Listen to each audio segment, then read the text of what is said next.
siempre tomamos un tema en la que se dan diversas posiciones. Hay diversos estudios, hay diversos enfoques, y esto hace que dentro de todo el conglomerado de las denominaciones cristianas, pues hayan algunas diferencias, se dan algunas diferencias, pero ese no es óbice para divisiones, todo lo contrario, son motivos para enriquecernos más. En tal sentido, si alguien no comparte la posición que de pronto se expresa, bueno, también la posición a la que usted defiende sobre cualquier tema bíblico, pues también es bienvenida, porque también forma parte de las fuentes del conocimiento. El conocimiento siempre es poder diferenciar, separar. Esto es lo que indica crítica. Crítica es separar los conceptos que son verdaderos de los conceptos que no son verdaderos. La crítica. La crítica de la razón pura de la que hablaba Emmanuel Kant, el gran filósofo de las escuelas del empirismo. Entonces, hoy vamos a hablar de un periodo muy interesante. Poco enseñado es posible. No muy bien conocido también es posible que hayan algunas lagunas y que no se entienda bien este título que les traigo. El helenismo. Sí, amigo. El helenismo. En programa pasado vimos o hicimos un recorrido de todo ese periodo desde el último profeta que cierra el canon del Antiguo Testamento, Malaquías, hasta el aparecimiento de Juan el Bautista. E indicábamos que es el periodo llamado intertestamentario. Intertestamentario. Y que tiene aproximadamente más de unos 400 años. Y que se dice dentro de alguna doctrina o de la misma teología que es el periodo del silencio. Y sí, es verdad. Periodo de silencio porque no hay manifestación de palabra revelada a hombres llamados por Dios. Es decir, hubo un silencio de aproximadamente 400 años en la que no hubo palabra revelada por parte de Dios. Por eso es que se llama el silencio.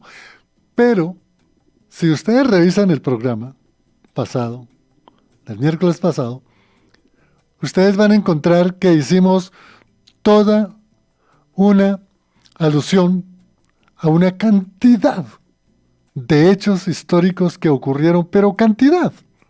Eso es materia de por lo menos estudiarlo unos 5 años continuamente para poder entender todos los fenómenos, hechos que ocurrieron durante ese periodo llamado del silencio.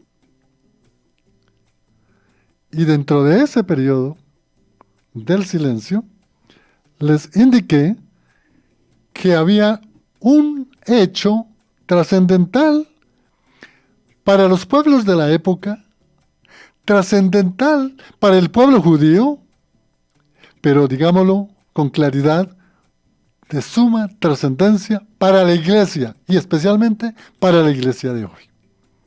El helenismo. A veces dar conceptos que se deben dar, ¿no?, en la academia. Son buenos, pero considero que más bien trato de ilustrar lo que podría llamarse, o mejor, lo que podemos entender por el periodo del helenismo. Cuando ustedes escuchan esta expresión, no se compliquen. Helenismo significa hable en griego. Hable griego. Segundo, piense con el pensamiento de los filósofos griegos, los presocráticos, los socráticos, y de ahí en adelante. Piense como piensan los griegos, los filósofos griegos. ¿Qué otra cosa podríamos ilustrar? Trabaje, o piense, o hable, con el conocimiento y la educación de los griegos. Actúe, actúe, como actúan los griegos. Bueno, denle valor a la política, a las artes, a la filosofía, a la sociología, a cualquier rama, inclusive incluyendo la medicina para esa época.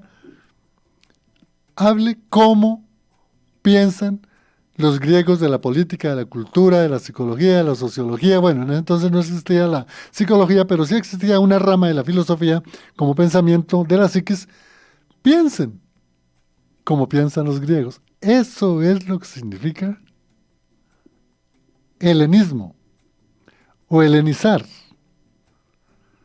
Pero ya que dije helenizar, es un verbo presente que está en tiempo presente, y lo que significa es, oye, vayamos a todas las naciones, a todos los pueblos, a todas las regiones, a todos los estados sociales pequeños, y digámosle que les traemos una nueva enseñanza, que ya no piensen como los asirios, que ya no piensen como los caldeos, como los egipcios, como los mismos hebreos, como los mismos judíos. No, piensen como piensan los griegos.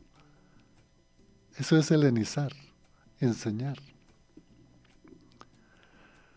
Hablemos también un poquito de el tiempo de la helenización. Claro, se ha prolongado en el tiempo y el espacio, pero tuvo un periodo, ese periodo de helenismo o ese periodo de helenización. Tuvo un periodo. Y vamos a fijar una fecha. Las fechas son convencionales, pero nos ayudan a ubicarnos poco más o menos en el tiempo. Fijemos año 333, 34, antes de luego de la era cristiana. Y miremos qué estaba sucediendo en esa época en Grecia. Entonces, podemos indicar que en esa época en Grecia había un gran rey muy famoso, el señor llamado Filipo II o Felipe II. Gobernaba un estado llamado Macedónico, que prácticamente hoy está en todo lo que es la península macedónica, exactamente donde lo que hoy es territorio de Grecia. Este rey fue un hombre que tuvo una visión muy grande para gobernar un pueblo con la democracia, con las instituciones, con las libertades, con el poder imperativo de conquistar pueblos. Y tuvo un hijo muy adelantado. Y le puso el nombre de Alejandro. Ese es el señor Alejandro el Grande. Se dice el Alejandro Magno, grande, magno. Y ese muchachito, viendo con todo lo que hacía su padre desde el reinado, desde el trono, aprendió muy fácil, muy inteligente. Y como si fuera poco, le pusieron un profesor de la talla, nada menos y nada más que de Aristóteles. Imagínense. Es como si hoy, yo pudiera tener de profesor de Biblia, de los cánones, que es un maestro, a Luis Ivens Carballosa. O pudiera tener a un profesor de cristología como es Samuel Pérez Millo. O de doctrinas de la Reforma como lo es John MacArthur y otros. Son maestros que en verdad, por los dones de Dios, han acumulado tanto conocimiento, pero no solamente lo acumulan, sino lo saben enseñar. Entonces, Aristóteles tuvo a su alumno Alejandro el Grande. Y este Alejandro el Grande murió su papá, y luego él empezó a reinar, Y efectivamente, en el año ya 330 empezó a conquistar. Fue muy poco su trabajo de conquistador, pero hizo en 3 años lo que ninguno pudo hacer en 60 o 70 años. Fue conquistar desde Tarsis, que es la península ibérica en esa época, imagínense, hasta la India. Gobernó Alejandro, conquistó. Y desde luego al norte, todo lo que hoy es la Europa del norte, la Europa central, y por el sur, todo lo que hoy es Arabia Saudita, Egipto y el norte de África. Un líder, un conquistador tremendamente. Pero murió muy jovencito, 33 años, y murió en el año 323. Y ahí empezó su gran trabajo. Pero como murió muy jovencito, su obra no podía quedar al algarete, no, tenía que seguir. Y tenía 4 principales generales. Esos 4 principales generales hay unos nombres para que los puedan insinuar para el nombre de sus nietos. El uno se llamaba Antígono, el otro se llamaba Casandro, tremendos nombres. El otro se llamaba Seleuco, Seleuco. Vaya nombres, pero en esa época eran los nombres que más tenían en la población. Y el último se llamaba Ptolomeo. Esos eran los 4 generales de Alejandro el Grande. Continuamos.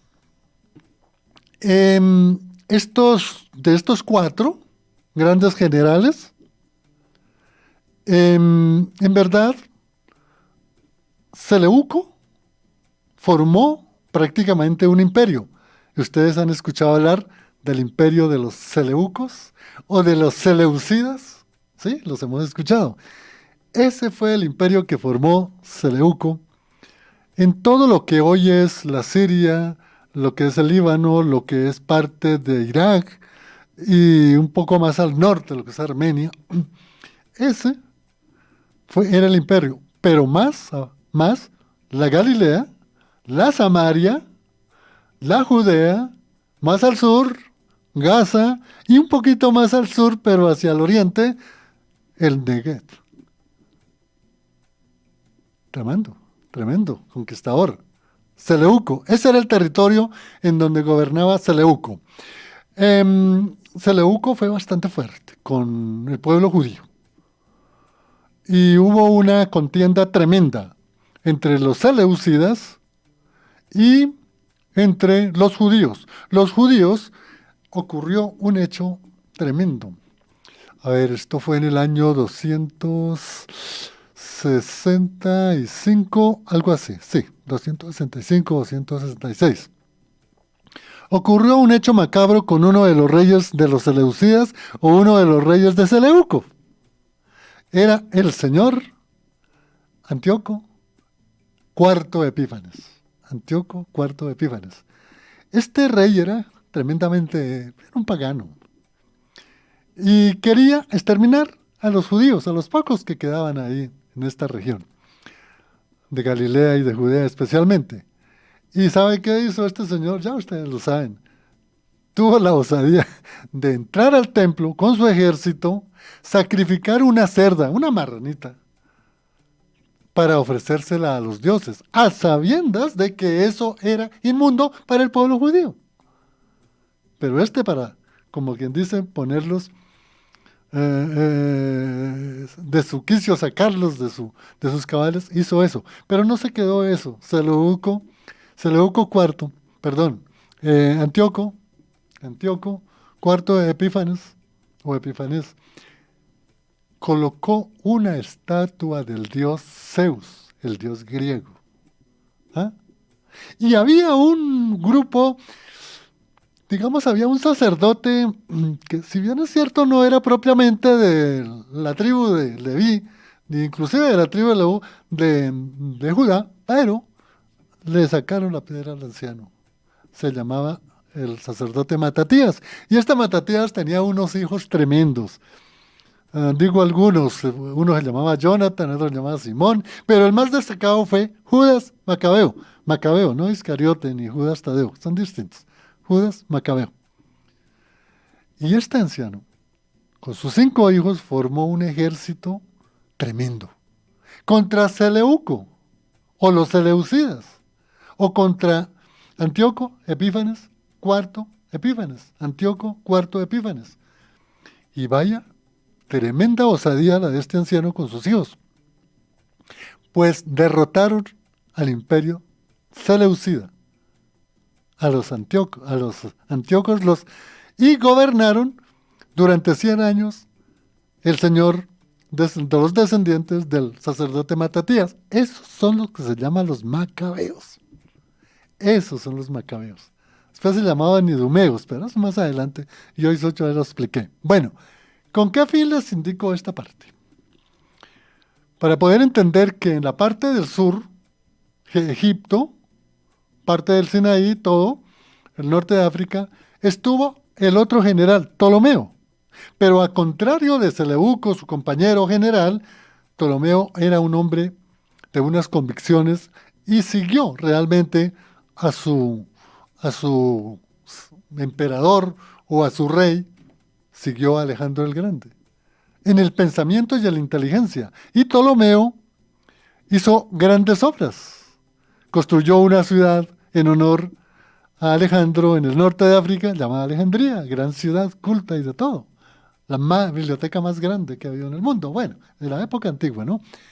Y él tuvo una cosa muy importante para poder ir pudiendo entender la parte del helenismo, es que construyó prácticamente como una universidad, llamémoslo así.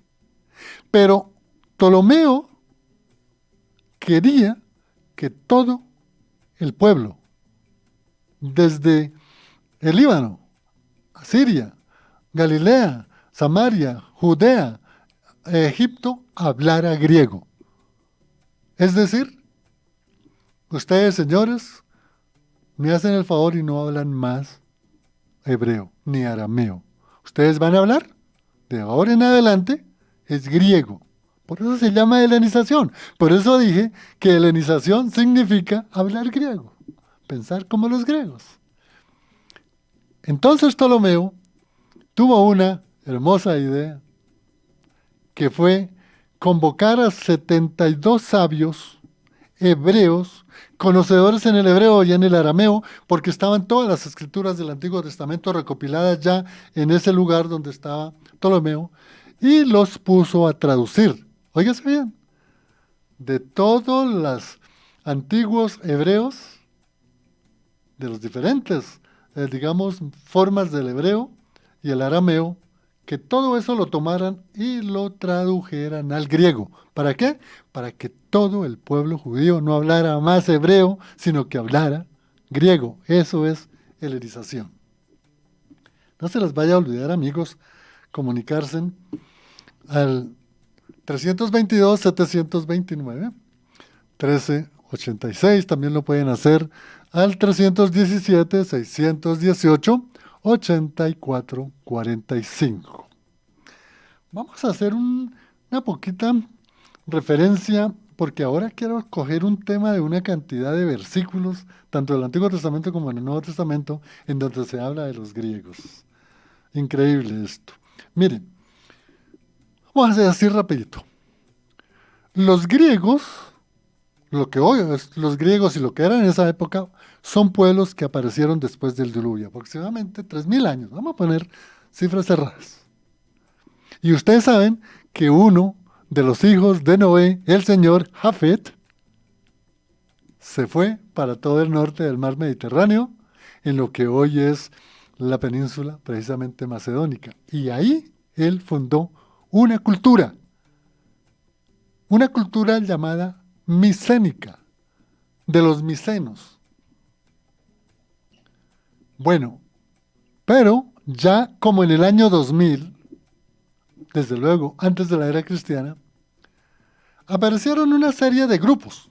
Entre ellas estaba, por ejemplo, estaban los señores jónicos, pueblos jónicos, los pueblos egeos, los pueblos acayos, los dorios o dóricos y los etolos.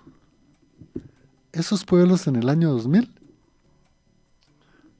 eran descendientes de Jafet. Ahora vamos, cuando leamos los textos bíblicos, vamos a mirar por qué. Pero por ahí en el año 900, antes de la era cristiana, 850, es donde en los griegos, en los pueblos griegos, todos estos que les he nombrado, surgió la mitología, especialmente la de los dioses. Entonces cualquier guerrero, cualquier hombre que se sentía grande y dominaba, pues no le temblaba el pensamiento ni la mano en crearse como un dios, en hacerse como un dios. Esa es la mitología griega. Ustedes deben recordar la Ilíada y la Odisea del señor Homero, en donde se habla allí de una serie de personajes. Rápido, porque la bella Helena, ese es un espectacular. Ulises, Aquiles, a ver si me acuerdo de otro, Patroclo, Agamenón. Esos eran los personajes míticos que eran dioses y que eran del pensamiento de los griegos de esa época, 800 años antes de la era cristiana. Ahora vayámonos un poquito 2 siglos más adelante. 600 años antes de la era cristiana hay una revolución realmente en la Grecia, en la Macedonia. Y aparecen allí los tales llamados presocráticos. Aparece allí don tales de Mileto, don Anaximandro, don Anaxágoras, don Dimócrito, y ellos prácticamente dicen, no, un momento, ya de supersticiones, dejemos allá a un lado eso, nada de hechicerías, nada de que alguien se quiere ser Dios y entonces ya por su poder es un Dios. Eso tiene que acabarse. Y entonces empezaron a estructurar el pensamiento filosófico de los griegos, llamados los presocráticos, donde para ellos los 4 elementos de la vida y de todo el cosmos era el aire, el fuego, la tierra y el agua, los argé.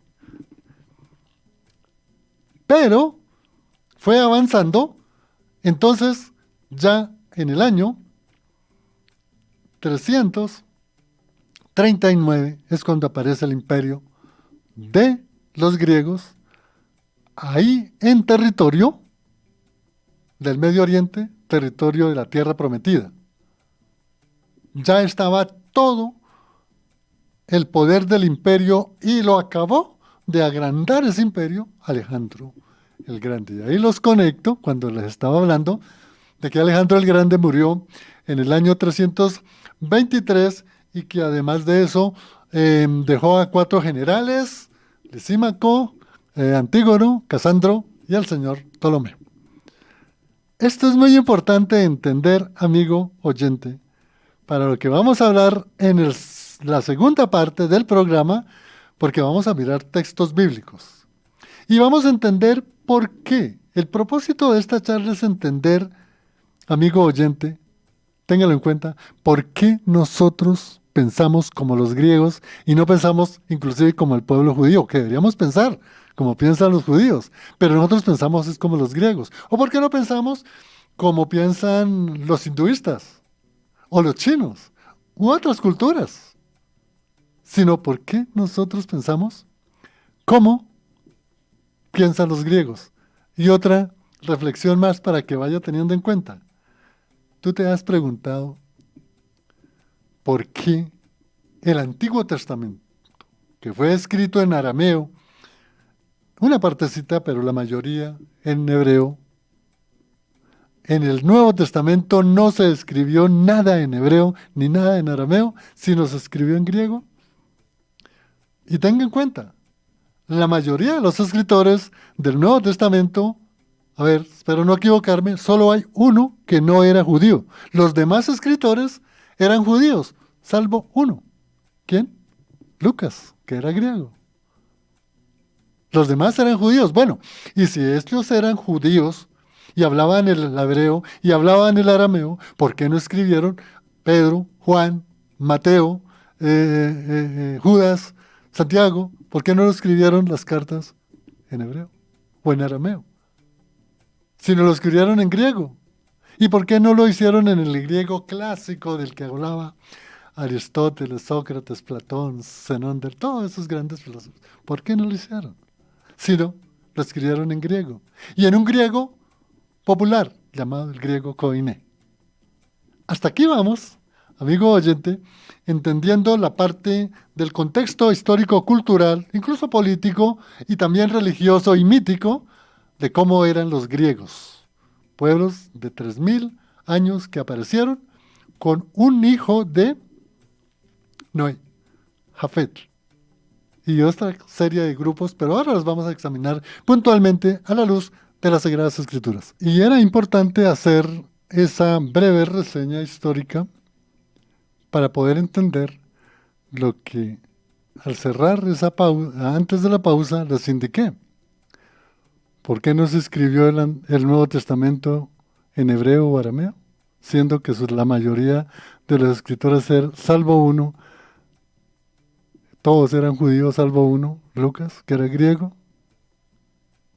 Bueno, vamos a empezar a mirar los textos de la palabra de Dios. Aproximadamente en el año 3000 antes de la era cristiana, se dio el diluvio. Después del diluvio, los 3 hijos de Noé, dentro de ellos Jafet, fue a las tierras del norte del mar Mediterráneo, sur de la península hoy griega o la península macedónica de la época. Y allí él tuvo un hijo llamado Javán. Jafet, Javán. Y Javán fue el que pobló toda esa región, que posteriormente se llamó la cultura micénica, y luego en el año 2000 aparecieron los dorios o dóricos, aparecieron los acayos, aparecieron los egeos, aparecieron toda una serie de grupos que conocemos como los griegos, y posteriormente aparecieron toda esa mitología que narra la Ilíada y la Odisea, con una serie de personajes que eran dioses, y luego aparecieron los filósofos que estructuraron el pensamiento filosófico. Entonces, miren, ahí estaba el señor Javán. Pero bueno, ¿dónde dice eso, amigo? En Génesis 10:22 dice, los hijos de Jafet, Gomer, Magó, Madai, Javán, Tubal, Mesé y Tirás. Esos eran los hijos que tuvo Jafet, que poblaron toda esa región de lo que hoy es la Grecia. En Isaías 66, 19, se habla en esta profecía dicha por Isaías lo siguiente: les daré una señal y algunos de sus sobrevivientes los enviaré a las naciones de Tarsis. Estas naciones de Tarsis quedan hoy en lo que es España. Y Lidia, mire, mucho más cerca a la Grecia. Y dice, a los pueblos de Tubal y Grecia, la Macedonia de la época, y las costas lejanas que no han oído hablar de mi fama, ni han visto la gloria. Ellos anunciarán mi gloria ante las naciones. ¿Quiénes son ellos? Los griegos, los descendientes de Javán, los descendientes de Jafet.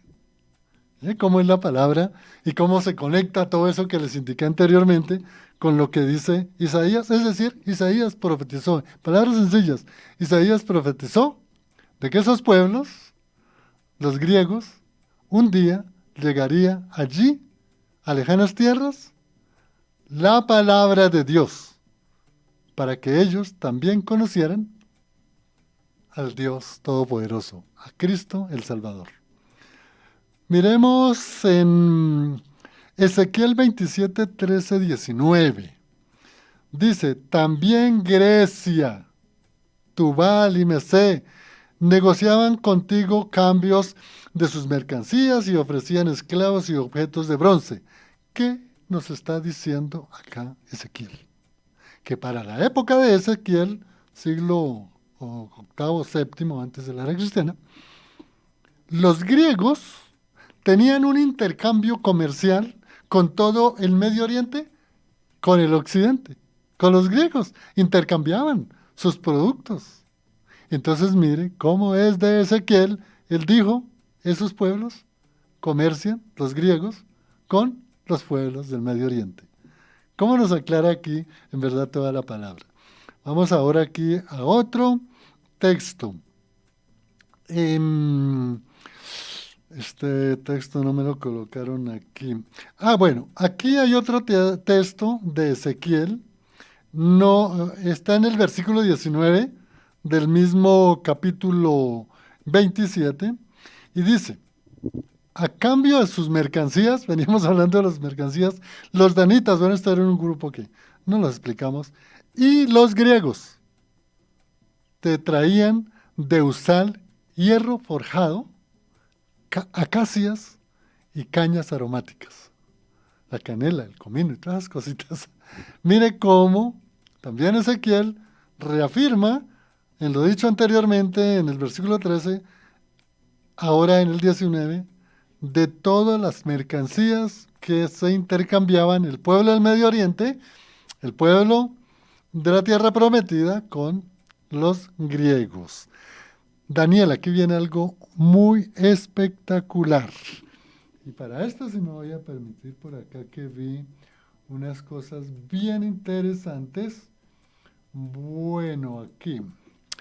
Mire, Daniel en el capítulo 7, versículo 6 dice, ante mis propios ojos vi aparecer otra bestia de la cual se parecía a un leopardo, aunque en el lomo tenía 4 alas, como las de un ave, y estas bestias tenían 4 cabezas, y recibió autoridad para gobernar.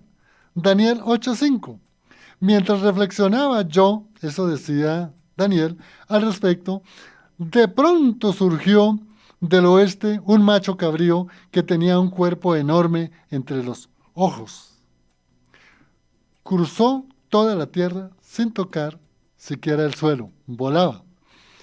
En Daniel también 8:21 dice, el macho cabrío es el rey de Grecia. Estamos hablando de la bestia de Grecia. Y el cuerno grande que tenía entre los ojos es el primer rey. El primer rey aquí está hablando de Filipo y luego de su hijo Alejandro el Grande. Daniel 10:20. Y me preguntó, ¿sabes por qué he venido a verte? Pues porque debo volver a pelear contra el príncipe de Persia, contra el príncipe de Persia. Recordemos aquí que los griegos derrotaron a los persas. Y cuando termine de luchar con él, es decir, con los persas, hará su aparición el príncipe de Grecia. ¿Quién? Alejandro el Grande. Mira esas profecías tan perfectas de Daniel. Pero antes de eso, te diré lo que está escrito en el libro de la verdad, en mi lucha contra ellos. ¿Contra qué? Contra los persas, contra los griegos. Solo en cuanto apoyo a Miguel, el príncipe de ustedes. El príncipe de ustedes, es decir, del pueblo. Entonces, Daniel, en verdad, tuvo un sueño. Ustedes lo pueden mirar allá en el capítulo 2, el de las bestias. Incluso también el 7 y el 2, el de la gran estatua. Porque es que Daniel tuvo unos sueños, ustedes lo deben saber muy bien, en donde vio 4 fieras horribles. Vio un león con alas y unas garras tremendas, y eso representa el imperio babilónico. ¿Recuerda qué hicieron los babilonios? Destruyeron el primer templo de Jerusalén, destruyeron la ciudad, destruyeron los muros. Pero estos babilonios fueron destruidos por los medopersas. Y los medopersas es un oso horrible, grandote, con unas costillas, unos huesos. Es que mi niño cuando era chiquito, Juan David, decía huesos. Un oso con unas costillas en las garras, en sus dientes. Ese era el imperio medo-persa. Y luego vino Grecia. Por eso describen a una fiera horrible que tiene 4 cabezas. ¿Recuerda que yo les hablé de los 4 generales? De Casandro, de Antígono, de Ptolomeo y de Seleuco. Esas eran las 4 cabezas. Es que la palabra es perfecta. Cómo se conecta el Antiguo Testamento con el Nuevo Testamento. Y hay otra fiera horrible también que es Roma, pero eso la vamos a explicar más adelante. Sigamos hablando aquí, sigue hablando de Daniel. Dice, pero ahora voy a darles a conocer la verdad. Eso fue lo que recibe Daniel en revelación. Van a levantarse en Persia 3 grandes reyes, más incluso hasta 4. Sí, ahí están los 4 reyes. Babilonia, Asiria, medopersas, no, reitero, babilonios, medopersas, griegos y romanos, el cual será más rico que los otros 3. Es decir, el último, recuerda que el de Alejandro fue más grande. En cuanto haya cobrado fuerza con sus riquezas, incitará a todos contra el reino de los griegos. ¿Quién derrotó a los griegos, amigo oyente? Los romanos. En el año 66, el general Pompeyo entra a Jerusalén y se toma la ciudad de Jerusalén. Y de ahí en adelante empieza a regir el imperio de los romanos. Zacarías 9:13. Todo esto lo que estamos hablando es cómo las Sagradas Escrituras del Antiguo Testamento hablaban de los griegos. Y que los griegos iba a ser un poder muy fuerte, dividido en 4 reinos, en los 4 generales de Alejandro el Grande. Y mire a ver qué nos dice Zacarías 9:13.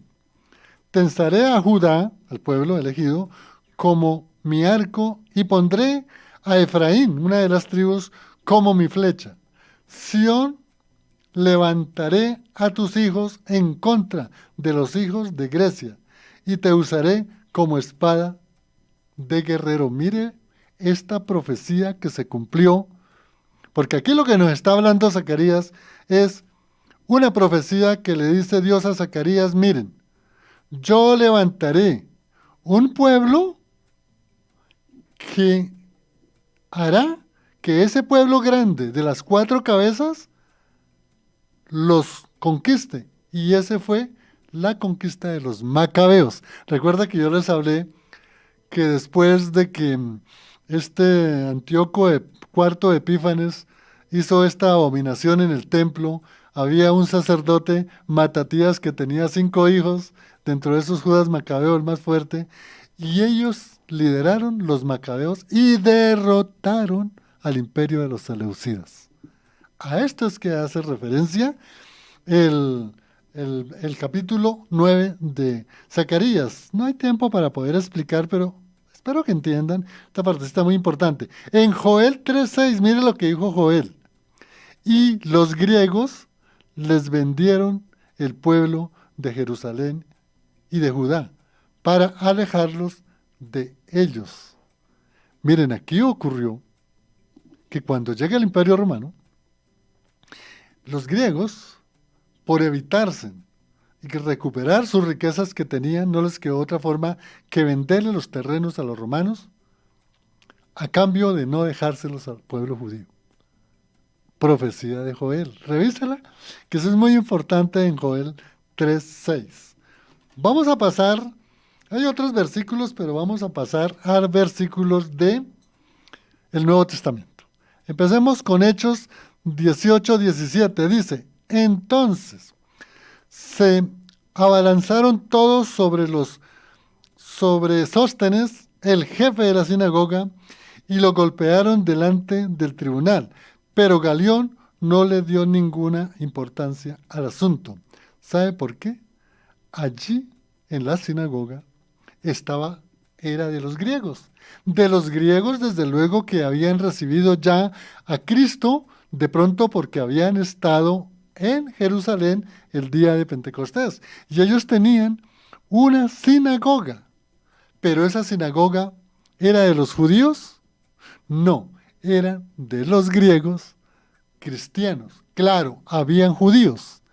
¿Qué quiere decir o qué quiero enseñar con esto? Es que en esa época de Pablo, en el capítulo 18, él entró a la sinagoga, hubo aquí una disputa, unos malos entendidos, se fue todo el mundo a Sóstenes, que era el administrador, junto con Galión, que eran griegos, pero eran cristianos, pero allí ellos eran griegos. Sóstenes y Galión, son nombres griegos. Vamos adelante, Romanos 1:14.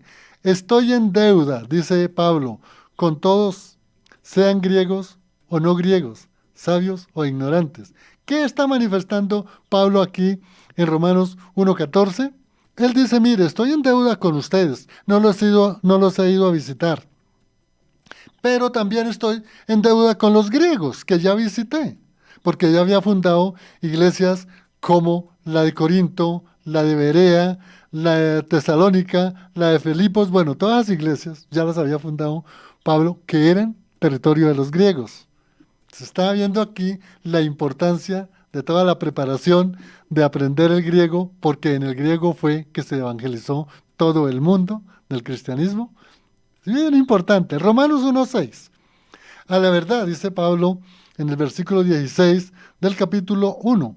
A la verdad, no me avergüenzo del evangelio, pues es poder de Dios para la salvación de todos los que creen, de los judíos primeramente, pero también de los que no son judíos, es decir, los griegos.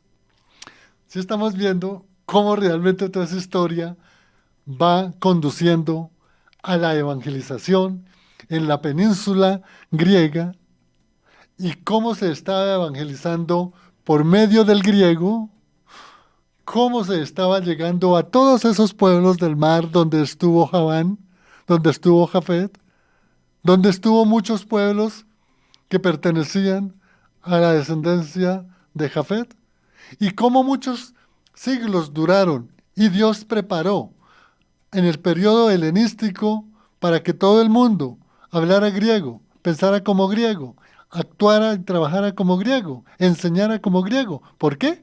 Porque este era lo que Dios estaba preparando en su omnisciencia, en su omnipotencia y soberanía, para poder preparar y escribirlos en el Nuevo Testamento en griego, para que se enseñara todo en griego, porque todo el reino de Grecia y muchos pueblos, incluyendo el judío, hablaban era griego. Importante, entonces por eso Pablo dice, yo no me avergüenzo del Evangelio, porque el Evangelio se lo voy a llevar a los judíos si están allí, a los griegos si están allá, a los romanos, no me interesa hacer distinción de personas. 1 Corintios 1:22. Los judíos piden señales y milagros y los gentiles buscan sabiduría. 23. Mientras que nosotros predicamos a Cristo crucificado. Esto quiero que lo tengan muy presente. ¿Sabe por qué? Porque Pablo, que fue elegido por Dios para predicar el evangelio a los gentiles, es decir, a griegos, latinos, todo el mundo, entonces él dice, mire, dejemos que los judíos piensen en sus milagros, en sus portentos, en sus sueños, en sus visiones, en sus señales, y dejemos que los griegos enseñen su filosofía, que enseñen allá el hedonismo, el estoicismo, el epicureísmo, toda la filosofía socrática, pero nosotros predicamos es a Cristo. Por eso dice el 23 de 1 Corintios 1:23, mientras que nosotros predicamos es a Cristo. Esto es muy importante tener en cuenta, porque hoy se está contaminando el evangelio de mucho humanismo, de mucha filosofía, de mucho modernismo, de mucha motivacionalismo, de mucha incidencia en el nominalismo, en el universalismo. Entonces, esto le dice Pablo que realmente lo más importante es que es para todo el mundo, incluyendo los griegos. Colosenses 3:9-10 dice, dejen de mentirse unos a otros, ahora que se han quitado el ropaje de la vieja naturaleza con sus vicios. Pero miren lo que dice el 10, y se han puesto de la nueva naturaleza que se va renovando en el conocimiento y la imagen de su creador. ¿Esto qué nos quiere decir?